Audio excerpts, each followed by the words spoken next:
بسم اللہ الرحمن الرحیم۔ اللہ تعالیٰ رحم فرماتے ہیں اس شخص پر جو بیچتے وقت بھی اور خریدتے وقت بھی اور اپنا حق وصول کرتے وقت بھی نرم ہو۔ کسی مسلمان کا مال دوسروں کے لیے اس کی دلی رضامندی کے بغیر جائز نہیں ہے۔ اپنے مسلمان بھائی کے لیے بھی وہی چیز پسند کرو جو اپنے لیے پسند کرتے ہو۔ بعض اوقات بندے کو اللہ تعالیٰ کی طرف سے رزق سے محروم کر دیا جاتا ہے کسی گناہ کی وجہ سے جس کا وہ ارتکاب کرے۔ تم سے بہترین لوگ وہ ہیں جو قرض کی ادائیگی میں اچھا معاملہ کرنے والے ہوں۔ جس شخص میں یہ 4 صفات موجود ہوں اسے دنیا کی کسی چیز کی محرومی نقصان نہیں پہنچا سکتی۔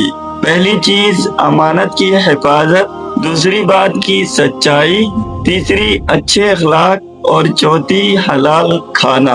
مزدور کو اس کی مزدوری پسینہ خشک ہونے سے پہلے ادا کر دو۔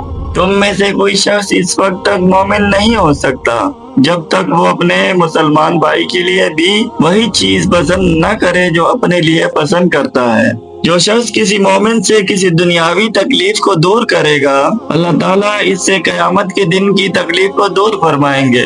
جو کسی تنگ دست کے ساتھ آسانی کا معاملہ کرے گا اللہ تعالیٰ اس کے ساتھ دنیا اور آخرت میں آسانی کا معاملہ فرمائیں گے۔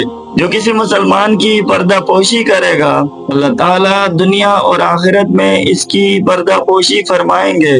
جب تک بندہ اپنے بھائی کی مدد میں رہتا ہے اللہ تعالیٰ اس کی مدد فرماتے رہتے ہیں۔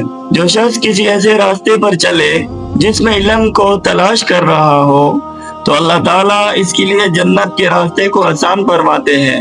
جب بھی کوئی جماعت کسی مسجد میں جمع ہو کر اللہ تعالیٰ کی کتاب کی تلاوت کرتی ہے یا اس کا باہمی مذاکرہ کرتی ہے تو ان پر اللہ تعالیٰ کی طرف سے خاص رحمت نازل ہوتی ہے اور انہیں گھیر لیتی ہے اور فرشتے ان کے گرد حلقے بنا لیتے ہیں اور اللہ تعالیٰ اپنے پاس موجود فرشتوں سے ان کا ذکر فرماتے ہیں۔ جس شخص کا عمل اسے پیچھے چھوڑ دے اس کا نسب اسے آگے نہیں لا سکتا۔ جو اعمال اللہ تعالیٰ کو پسند ہے ان اعمال میں سے ایک عمل کسی مومن کے دل میں خوشی داخل کرنا اور اس کو خوشی سے ہمکنار کرنا ہے۔ جو شخص اپنے مسلمان بھائی کو ایسا گناہ پر آر دلائے اور اس گناہ کا تانا دے جس گناہ سے وہ توبہ کر چکا ہے تو یہ تانا دینے والا شخص اس وقت تک نہیں مرے گا جب تک وہ خود اس گناہ کے اندر مبتلا نہیں ہو جائے۔ ایک مومن دوسرے مومن کا آئینہ ہے۔ جب تمہارے پاس کسی قوم کا معزز مہمان آئے تو تم اس کا اکرام کرو۔ جو شخص حق پر ہونے کے باوجود جھگڑے سے دستبردار ہو جائے اس کے لیے جنت میں درمیان میں گھر بنایا جائے گا۔ مسلمان وہ ہے جس کی زبان اور ہاتھ سے دوسرے مسلمان محفوظ رہیں۔ لوگوں کے لیے ہر وہ چیز پسند کرو جو اپنے لیے پسند کرتے ہو۔ اپنے دوست سے دھیرے دھیرے محبت کرو کیونکہ ہو سکتا ہے کہ تمہارا وہ دوست کسی دن تمہارا دشمن بن جائے اور مبغوض بن جائے، اور جس شخص سے تمہیں دشمنی اور بغض ہے اس کے ساتھ بغض اور دشمنی بھی دھیرے دھیرے کرو۔ کیا پتا کہ وہ دشمن کسی دن تمہارا محبوب اور دوست بن جائے۔ بہت زیادہ مت ہنسا کرو اس لیے کہ کثرت سے ہنسنا دل کی موت کا باعث ہوتا ہے۔ اس سے انسان کا دل مر جاتا ہے۔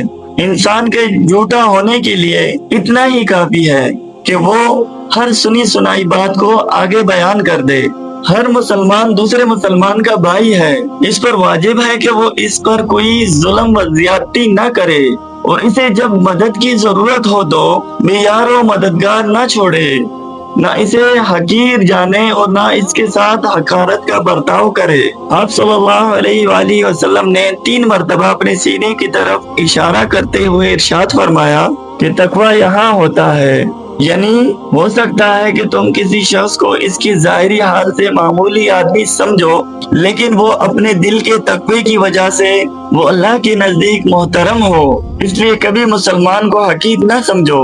آدمی کے برابر ہونے کے لیے اتنا ہی کافی ہے کہ وہ اپنے مسلمان بھائی کو حقیر سمجھے اور اس کے ساتھ حقارت سے پیش آئے۔ مسلمان کی ہر چیز دوسرے مسلمان کے لیے قابل احترام ہے، اس کا خون بھی، اس کا مال بھی اور اس کی آبرو بھی۔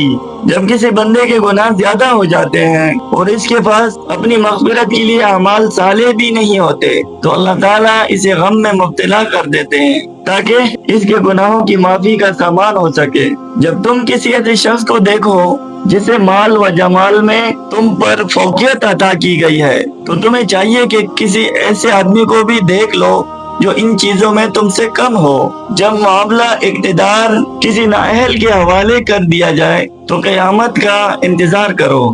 4 چیزیں آدمی کی نیک بختی کی علامت ہیں: نیک بیوی، نیک اولاد، نیک ہم نشی، اور یہ کہ اس کا رزق اس کے شہر میں ہو۔ اپنے رازوں اور ارادوں کو چھپا کر اپنی ضروریات کی تکمیل میں مدد حاصل کرو، کیونکہ جس کو نعمت ملتی ہے اس کے ساتھ حسد ہوتا ہے۔